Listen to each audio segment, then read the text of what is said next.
Now, I consider that I myself am a successful man in business. I hate business. I hate everything to do with it, accounting, figuring, adding up numbers, because they're all arid. They don't smell of anything. Sometimes there's an interesting smell to the ink on a checkbook. But by and large, all this figuring is a completely colorless occupation. And I don't like it. So I have to hand it over to accountants and lawyers and people who seem to like it.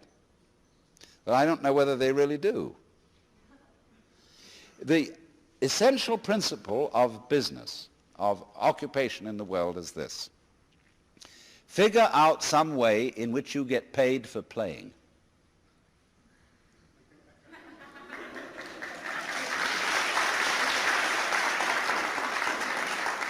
When I was quite young, I forget the exact age, I made a solemn vow, which was that I would never accept a job. I would always be my own employer. And curiously, there are very few roles in life which provide this possibility. The successful artist, writer, and sometimes musician, sometimes the independent consultant,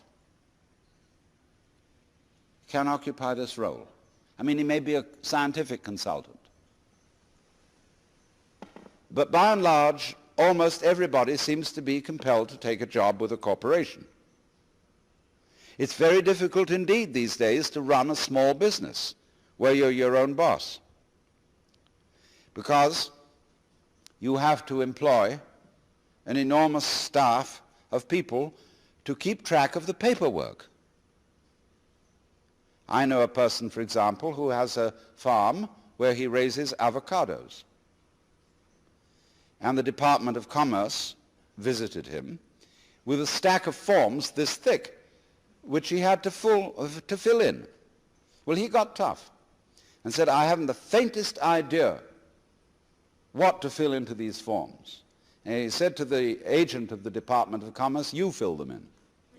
And he made that man sit down and go through the whole procedure of filling in these forms. Because he said, I don't have the time.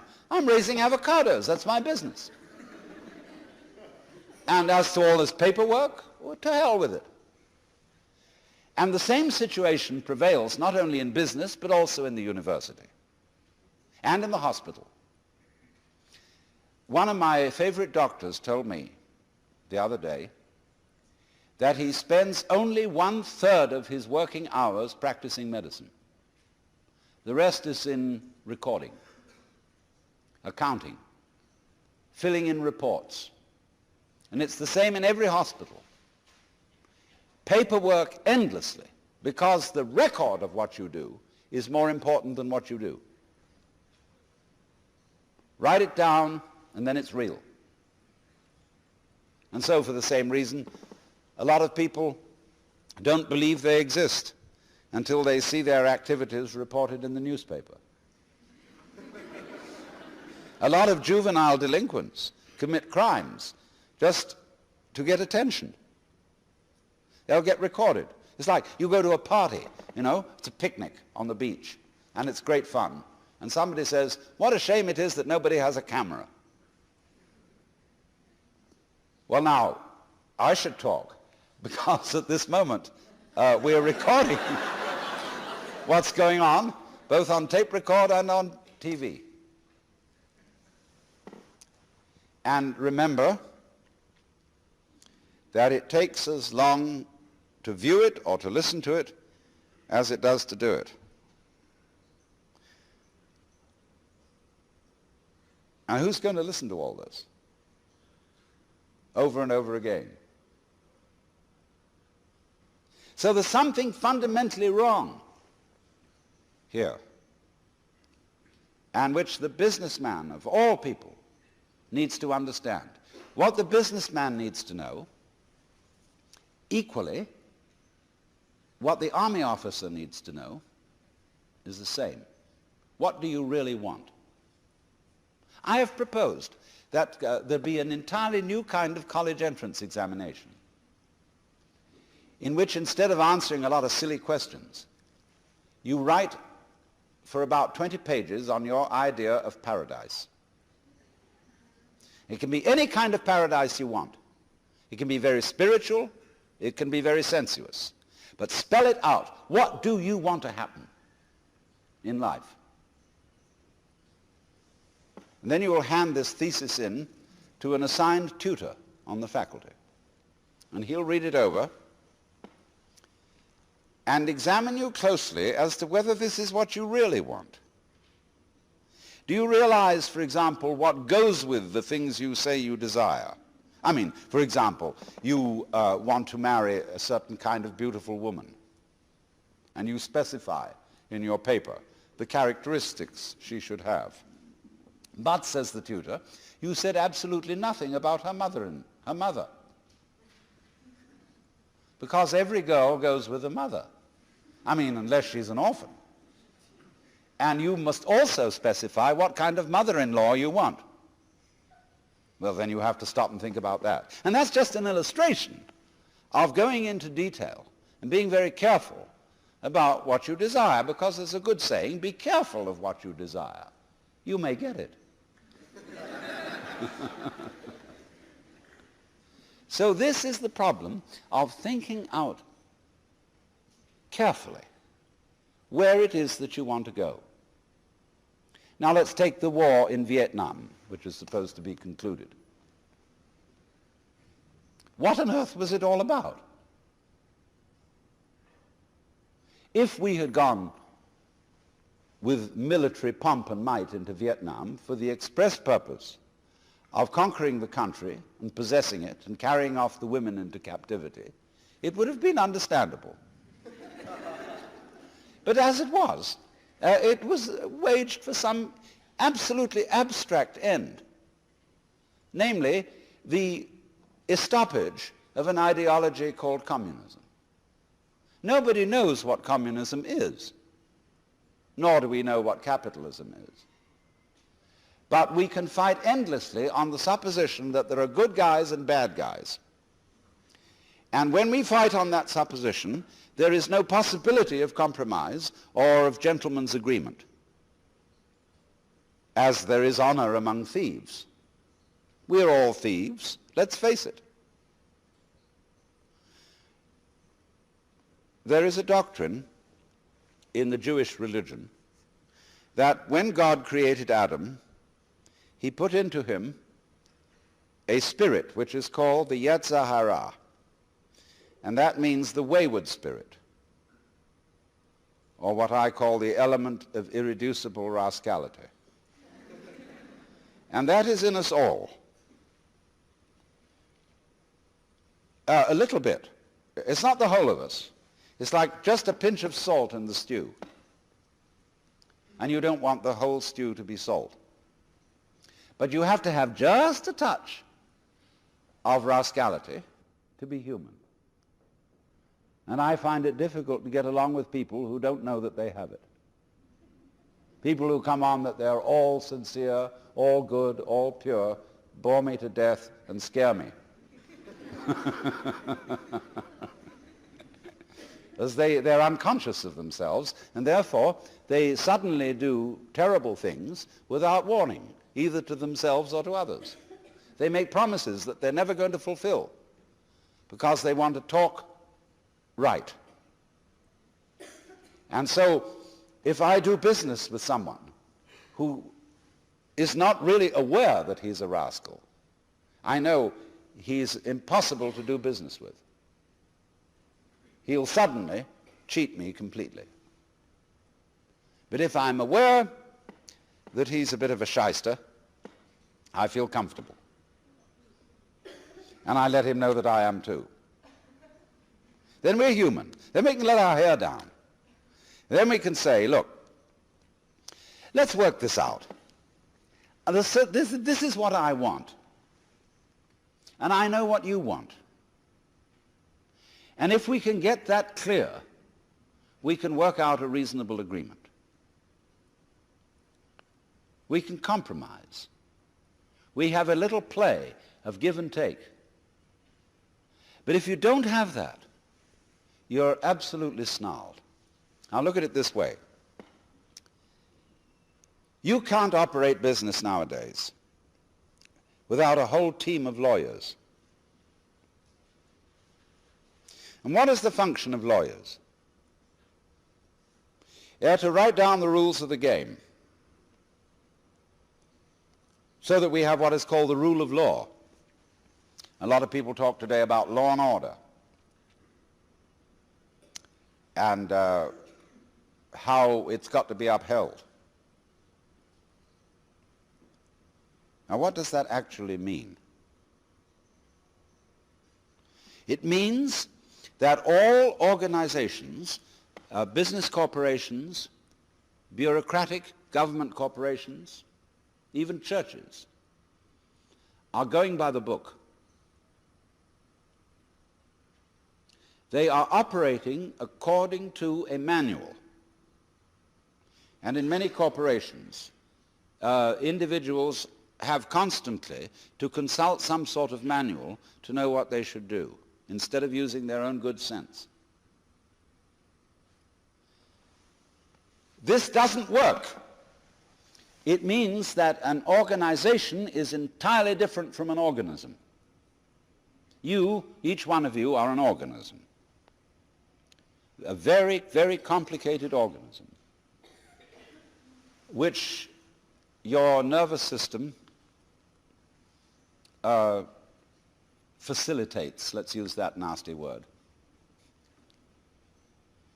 And you don't know how you do it. You couldn't begin to describe how your nervous system works. And even neurologists don't know how it works. And yet it works reasonably well. Because your brain can handle an unknown number of variables. A variable is any identifiable process, such as breathing, such as the circulation of the blood, such as the secretions of the glands, such as the digestive system, and so on and so on. Now, you operate those all day without knowing how you do it. There's no book of rules according to which you do this.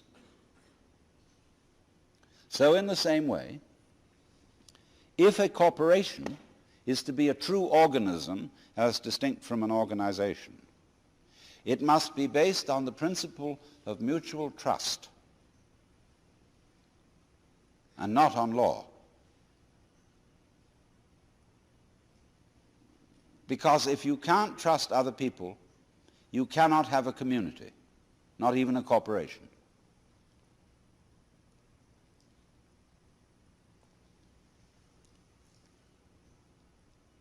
It's risky, very risky to trust other people, because they may let you down. But on the whole, if you do trust them, the chances are perhaps, 60 to 40, maybe a little more, maybe 75 to 25, that the system will work, simply because they're trusted. And as soon as you've got a system where, for example, in a supermarket, there are mirrors all over the place, TV cameras watching everything, all kinds of checks on the cashiers that they won't sneak off with something. You've got a system that increasingly won't work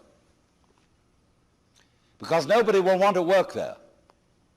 One of the major reasons for hippies and dropouts is that human beings don't want to work under conditions like that because they are mechanical conditions. And the mechanism is quite distinct from the organism, because the mechanism is arranged on linear plans, the book, whereas the organism transcends that.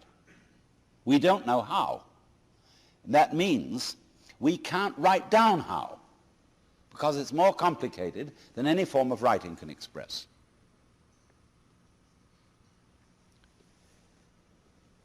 Now, the computer speeds up linear calculation to a terrific extent, but it still comes nowhere near the capacity of the human brain.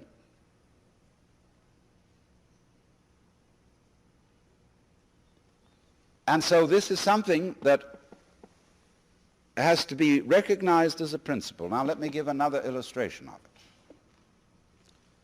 Every corporation employs a number of people in research. Let's take IBM. They have a huge center down near San Jose where they have a research staff. And one of the first things they had to recognize is that you can't put creative research people under the clock. You've got to trust creative research people to fool around, to sit about, drink coffee or maybe whiskey, and scratch their heads and look at blackboards and play.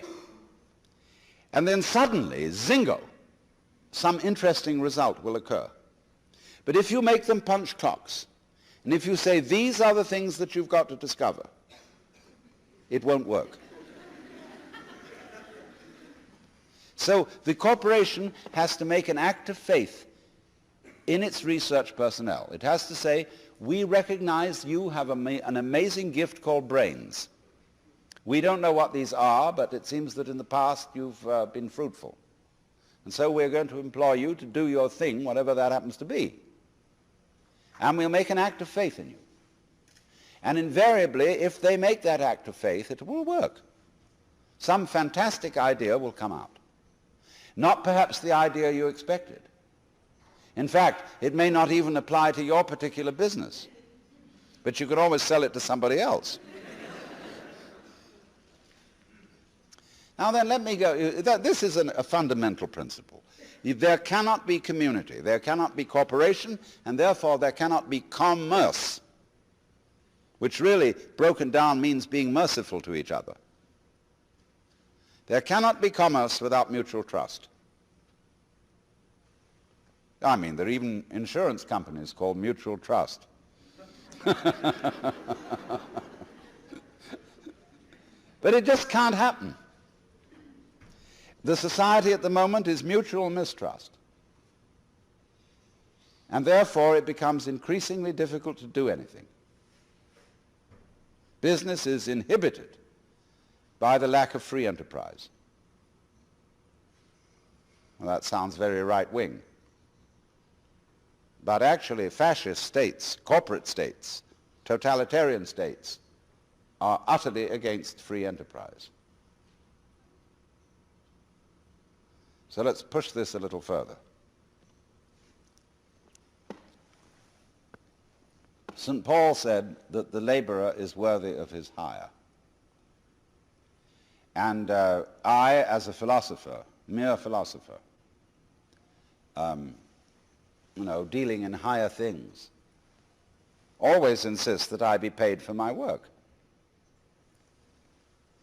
And I get the highest fee I can get. And people say, well, you're just out for money. I say, that's none of your business. Because I give most of it away. My own needs being extremely simple.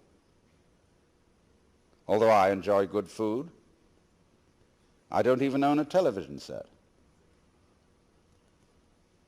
And, it's a very simple life, but I've got enough. And enough is as good as a feast. You see, a lot of people don't feel happy unless they have another thing beyond money, which is called status. And status, to a very large extent in our economy, consists in conspicuous consumption. In having this thing and that thing and the other thing, in having a swimming pool, a Ferrari, a certain kind of clothes and a certain kind of house with an enormous round-style picture window and so on and so on and so on. And we think we need all that because we've been persuaded by a certain kind of propaganda that that's how we ought to live. Because we haven't asked ourselves whether that was what we really wanted. In other words, we've been propagandized into thinking what we wanted. I remember my daughter when she was in high school, number one daughter, who's now become very sensible, insisted that she had to have a certain number of cashmere sweaters. In those days, I couldn't afford them. I said, my dear, do you really want these? Or is it just that you've been reading ads in the magazine or listening to the other children? Because you see, schools are places where you send your child to be brought up by other children. And therefore, they get a kind of lowest common denominator of culture. So they all think they got to have this, they got to have that. And they don't really want it. If they sat back and considered, do I need all that? Is this trip really necessary? They would come to the conclusion that it wasn't. And that would be very important because they would save energy. You all know, of course, that we are nearing an energy crisis. That there is not enough physical energy going to be available for all the things we think we're supposed to do, to go rushing around and so on. So we need to take towards commerce a more relaxed attitude.